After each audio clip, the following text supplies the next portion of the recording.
ये कोई छोटा रिफॉर्म नहीं, ये छोटा सुधार नहीं, बड़ा सुधार।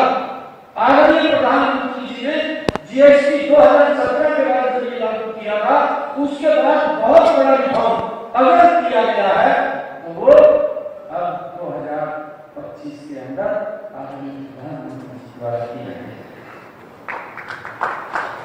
लग्जरी वस्तुएं हैं या कोई ऐसी जो हमारे शरीर को नुकसान पहुंचाती हैं, उनको 40% की उसमें रखा गया है।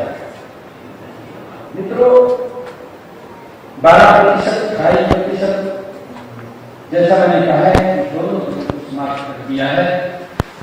दरों के वर्गीकरण में सुधार किया है।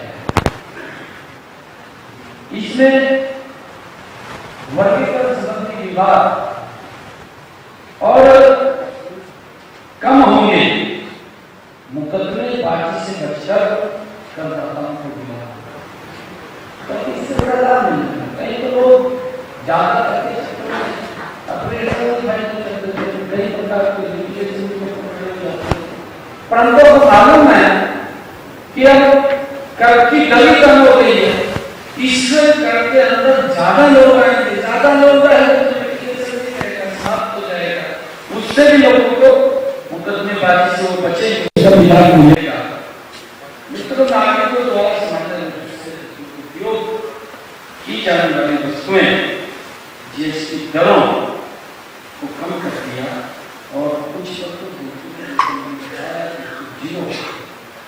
बहुत सारे ऐसे प्रोडक्ट्स हैं जो आम व्यक्ति उसका उपयोग करता है, उसके ऊपर जीएसटी जीरो कर दिया है।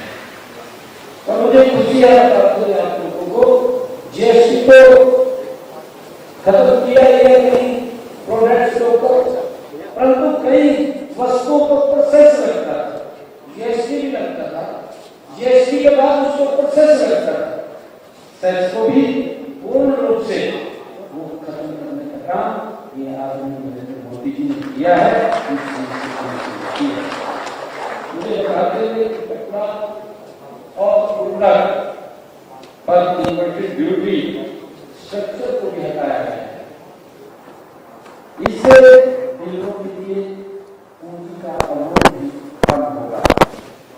पंजीकरण प्रक्रिया को उसका सरलीकरण किया गया है, सरल बनाया गया है। इसमें जोखिम वाले आवेदकों के लिए 3 दिनों के भीतर स्वयंचलित पंजीकरण हो सके और सिस्टम विश्लेषण के आधार पर और एक निश्चित समय सीमा के भीतर प्रोविजनल रिफंड करना भी संभव हो पाएगा। इससे जो भी लाभ मिले, मित्रों हम जानते हैं कि हरियाणा प्रदेश कृषि प्रधान राज्य है।